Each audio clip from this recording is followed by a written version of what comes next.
नमस्कार। सांकेतिक भाषा के इस विशेष बुलेटिन में आप सभी का स्वागत है। मैं हूं ऋतु वर्मा, मेरे साथ हैं एचआई एंकर शरद मुद्गल। खबरों की शुरुआत करेंगे सबसे पहले हेडलाइंस के साथ।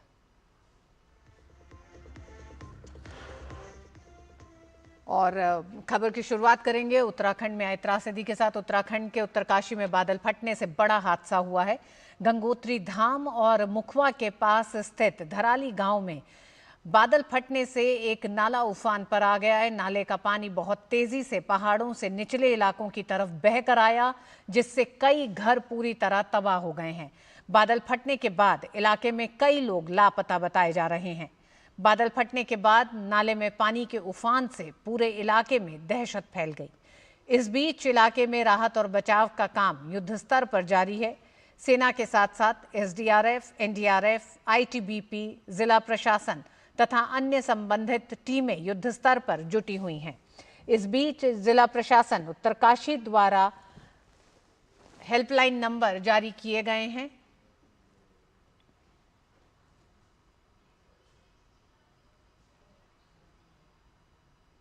और धराली में बादल फटने और विनाश की जो नई तस्वीरें आई हैं वो आपको विचलित कर सकती हैं। बादल फटने के बाद नदी की धार में आए सैलाब ने क्या इंसानी आबादी, क्या मकान, क्या दुकान, सबको अपनी तेज बहाव में ली लिया। लोग जान बचाकर भागते हुए दिखाई तो दिए, लेकिन तेज धार में उनका ये प्रयास आखिरी ही साबित हुआ। पलक झपकते हंसती खेलती आबादी में बर्बादी के निशान ही बस शेष रह गए।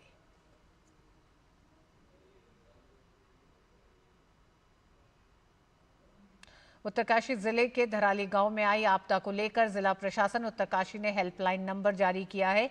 यह हेल्पलाइन नंबर है 01374 222126 222 और 9456556431 पर फोन कर जानकारी ली जा सकती है। राज्य आपातकालीन परिचालन केंद्र देहरादून में उसका नंबर है 013527103334 27103335 8218867005 9058441404 टोल फ्री नंबर 1070 है। ERSS टोल फ्री नंबर है 112 पर संपर्क कर जानकारी ली जा सकती है। साथ ही जिला आपातकालीन परिचालन केंद्र हरिद्वार में 01374 222722 73109 13129 7500737269 toll free number 1077। ERSS toll free number है 112 पर फोन कर जानकारी ले सकते हैं।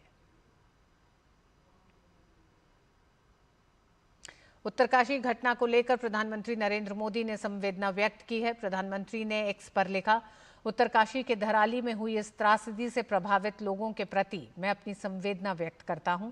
इसके साथ ही सभी पीड़ितों की कुशलता की कामना करता हूं। मुख्यमंत्री पुष्कर सिंह धामी जी से बात कर मैंने हालात की जानकारी ली है। राज्य सरकार की निगरानी में राहत और बचाव की टीमें हर संभव प्रयास में जुटी हैं। लोगों तक मदद पहुंचाने में कोई कोर कसर नहीं छोड़ी जा रही है।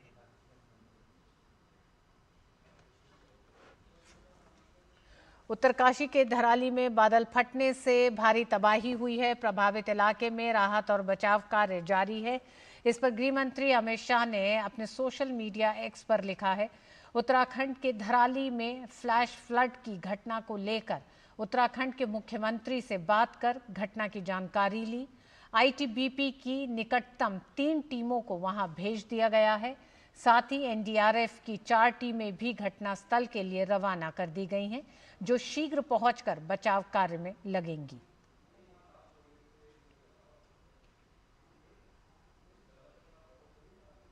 उत्तराखंड के मुख्यमंत्री पुष्कर सिंह धामी ने उत्तरकाशी में बादल फटने की घटना पर दुख जताया है। उन्होंने कहा कि हमारा प्रयास है कि जल्द से जल्द राहत और बचाव का कार्य किया जाए। उन्होंने कहा कि सभी को बचाना सर्वोच्च प्राथमिकता है।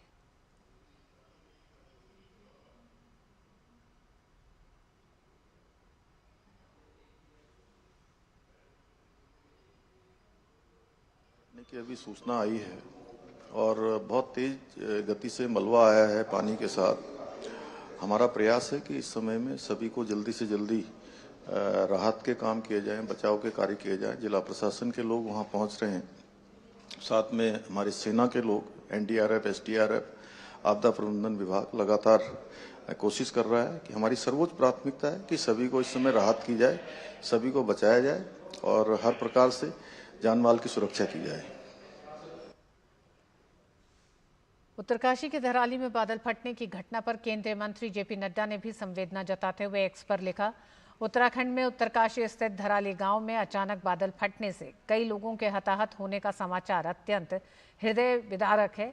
पीड़ितों की तत्काल सहायता के लिए उत्तराखंड सरकार समेत राहत बचाव दल पूरी तत्परता के साथ जुटा हुआ है। इस संकट की घड़ी में प्रदेश के सभी भाजपा कार्यकर्ता पीड़ितों की हर संभव मदद के लिए संलग्न हैं। मैं पीड़ित परिवारों के प्रति संवेदना व्यक्त करता हूं। मैं ईश्वर से इस भयावह दुर्घटना से प्रभावित सभी लोगों के सकुशल होने की प्रार्थना करता हूं।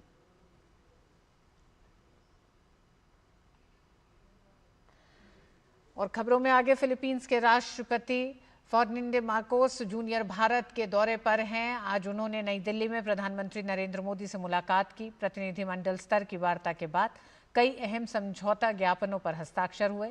दोनों देशों ने द्विपक्षीय संबंधों को रणनीतिक साझेदारी के स्तर पर ले जाने का निर्णय लिया।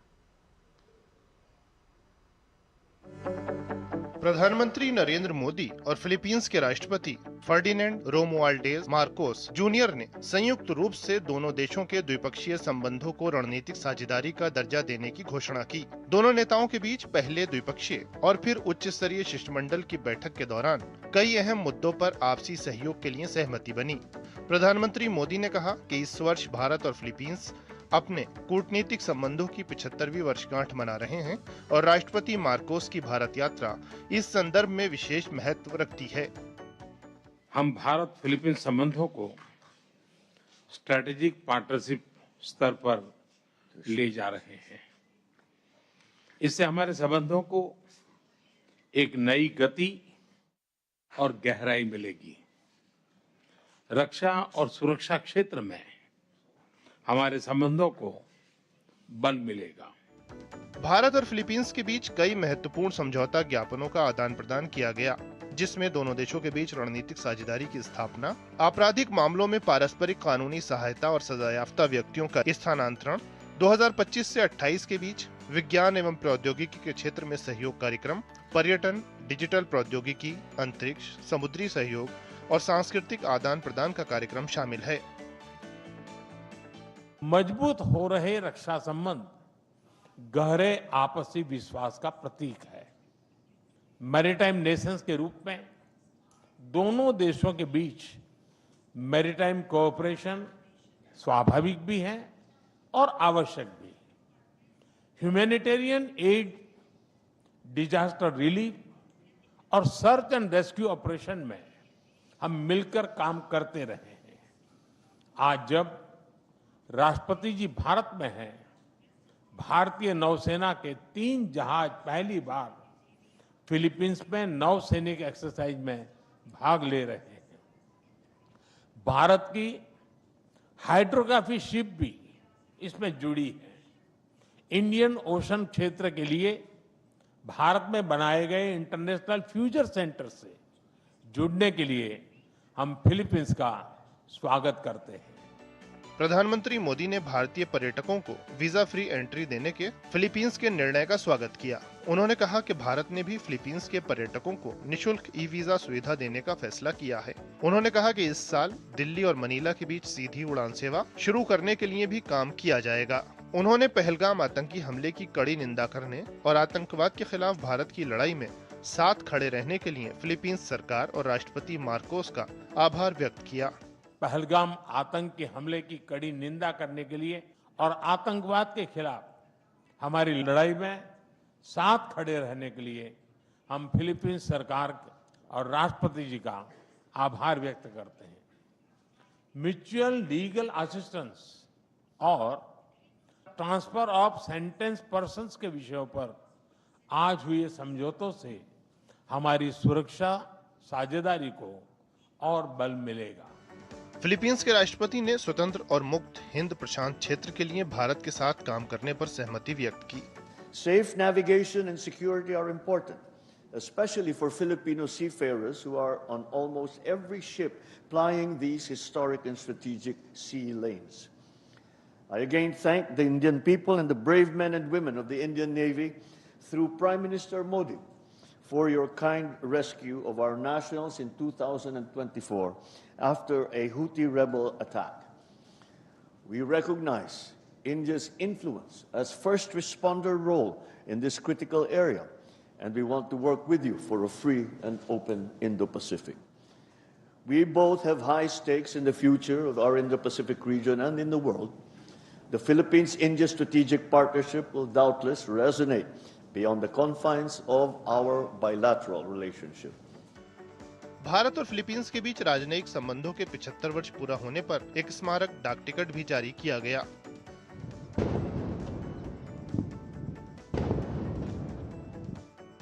इससे पहले राष्ट्रपति भवन में फिलीपींस के राष्ट्रपति फर्डिनेंड रोमुआल्डेज मार्कोस जूनियर का औपचारिक स्वागत किया गया। Bureau report, DD news.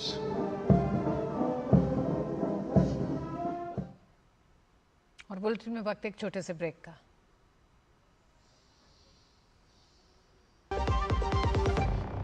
यशस्वी प्रधानमंत्री नरेंद्र मोदी जी के संकल्प सबका साथ सबका विकास को माननीय मुख्यमंत्री योगी आदित्यनाथ जी ने सामाजिक एकता एवं समरसता के उच्चतम मानदंडों के साथ बनाया है यूपी सरकार का मूल मंत्र। परिणाम स्वरूप 2017 के बाद उत्तर प्रदेश में सभी को मिले बिना किसी भेदभाव के रोजगार के समान अवसर एवं योजनाओं के लाभ। 8.5 लाख से अधिक सरकारी और 3,75,000 से अधिक संविदा पर नौकरी पाने वाले जहां निष्पक्ष और पारदर्शी प्रक्रिया के साक्षी बने, वहीं अनुसूचित जाति, जनजाति, पिछड़े एवं निम्न आय वर्ग के अभ्यर्थियों को मिला आरक्षण का संपूर्ण लाभ। प्रधानमंत्री गरीब कल्याण अन्न योजना, प्रधानमंत्री आवास योजना और जल जीवन मिशन से लेकर मुख्यमंत्री युवा स्वरोजगार और एक जनपद एक उत्पाद जैसी विभिन्न योजनाएं यूपी में अंत्योदय से सर्वोदय का सपना कर रही हैं साकार। काम दमदार, डबल इंजन सरकार।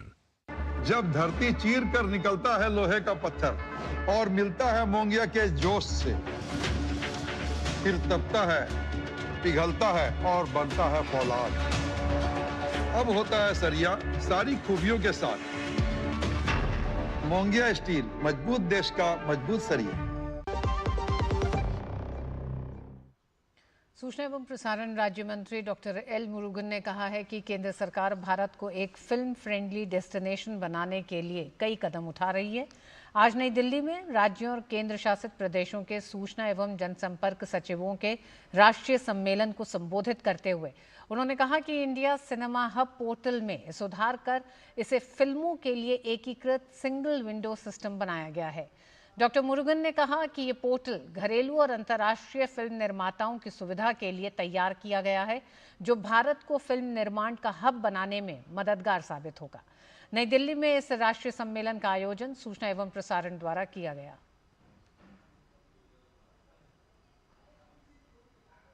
Cinema Hub portal has undergone a comprehensive revamp to transform into an unified single window system for film related facilities across India. Portal aligns with the vision of ease of doing business in the creative economy and promotes India's soft power globally. The revamped Indian Cinema Hub portal is another key step taken by the government under the leadership of our Honorable Prime Minister Shri Narendra Modi ji to make India a film-friendly destination. Portals like the Indian Cinema Hub portal will also aid in boosting the local economies and attract both domestic and international filmmakers, transforming our country into a hub of filmmaking. और इस bulletin में बस इतना ही। मुझे और शरद को दीजिए अनुमति। नमस्कार।